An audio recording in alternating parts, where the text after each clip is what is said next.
মোর এই ভিডিওটা দেখার পর চিংড়ি লাভাররা যদি এক গামলা গরম ভাত লইয়া মোর বাড়ির সামনে হামলা শুরু করে দেয় তাইলে গড়তালা দিয়ে দেশ ছাড়া ছাড়া কোনো উপায় দেখতে আসি না।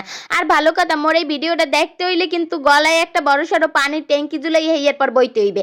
আসসালামু আলাইকুম বন্ধু ও বান্ধবীগণ, আপনারা সবাই কেমন আছেন? আশা করি সবাই খুবই ভালো আছেন। মইও আলহামদুলিল্লাহ খুবই ভালো আছি। এই রেসিপি দেখার পর ভিডিও দেখতে দেখতে যদি কেউ মুখ দিয়ে লোল টোল পরে হেয়ের লগে কিন্তু কর্তৃপক্ষ কোনো দায়ভার নেবে না। ফ্রিজে যদি এরকমের ছোট ছোট চিংড়ি মাছ থাকে হেয়ে বাইর করতে হবে। মোর চিংড়ি মাছের সাইজটা একটু বড়ই হয়ে গেছে, এর চেয়েও ছোট চিংড়ি মাছ হইলে বেশি মজা লাগবে খাইতে।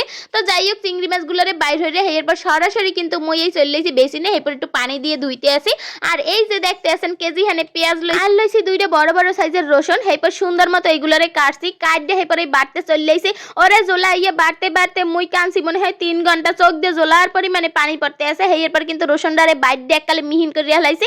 এরপর কিন্তু এই পেঁয়াজগুলোরও এককালে বাইট দিয়ে সুন্দর মতো মিহিন করে রয়েছি। আর এই যে পেঁয়াজ বাড়ার আত্মকাহিনী আর কি কমো, কানতে কানতে চৌ করছে ফুললে। এরপর চোখের একটু ভিডিও করতে লইলাম, হ্যাঁ দেখি চৌ কিছু নেয় না।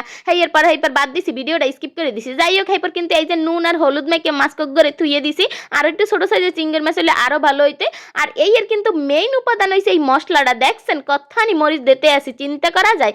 এই এত পরিমাণে ঝাল যারা খাইবেন, ঝাল খাইয়ে এরপর কিন্তু পরদিন যদি কোনো সমস্যা টমস্যা হয় হেলে কিন্তু কর্তৃপক্ষ কোনো রকমের দায়ভার নেবে না। সকালবেলা ঘুম দিয়ে উঠে এককালে একটা টেবিল ফ্যান ছাড়িয়ে উল্টো দিক ফিরে নিজ দায়িত্বে দাঁড়াই থার অনুরোধ করা হইলো। ওইখানে প্রচুর পরিমাণে কিন্তু মুই দিছি মরিচের গুঁড়া, হলুদের গুঁড়া, এরপর জিরার গুঁড়া আর 2 টেবিল চামচ পরিমাণে সরিষার তেল দিয়ে এরপর কিন্তু ওই পেঁয়াজ রসুনের লাগে সুন্দর মতো একটা পেস্ট করে এরপর রেস্টে থুইয়ে দিতে হইবে।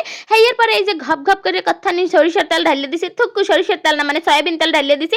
এরপরে মাছ করে সুন্দর মতো এককালে মুচমুচে করে ভাজে নামাই হেলাইছি।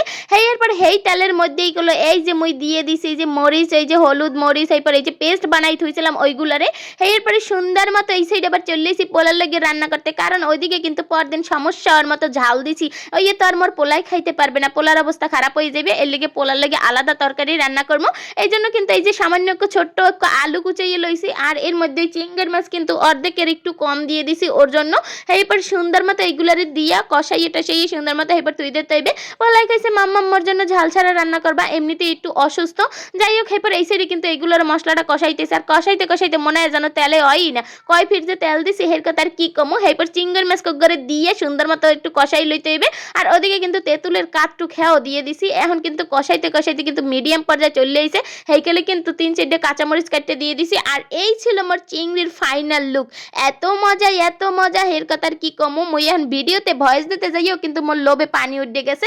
বাসায় যদি চিংড়ি মাছ থাকে এইভাবে কিন্তু অবশ্যই একবার হইলেও ট্রাই করবেন, দেখবেন খালি মজা আর মজা। দেখছেন মানে কথা আর কইতে পারতেছি না, খালি কোনো রকমের মানে এই যে কোনো রকম জিব্বের উপরে লইয়ে লাইরে চাইরে গলায় নামাই হেলে তেলই হইছে। এই রেসিপিটা যে এত মজা এ যদি মুই আগে জানতাম হেলে মুই বহুত আগেই ট্রাই করতাম। লোভ সামলাইতে না পাইরে শালা আর একটুখানি মাইক খেলাইছিলাম ভাতের মধ্যে। এখন খালি ঝাল লাগতেছে, এত ঝাল লাগতেছে খামো কি। মানে একদিকে পেঁয়াজের মিষ্টি মিষ্টি স্বাদ, আর একদিকে হইছে যে ওই যে তেঁতুলের টক টক ভাব, আর একদিকে হইছে ঝাল। কি যে মজা, সবকিছু মিলেই একটা দারুণ কম্বিনেশন ছিল। চলে যাইতেছি খাইতে খাইতে, আর কথা কইতে পারতেছি না। আল্লাহ হাফেজ।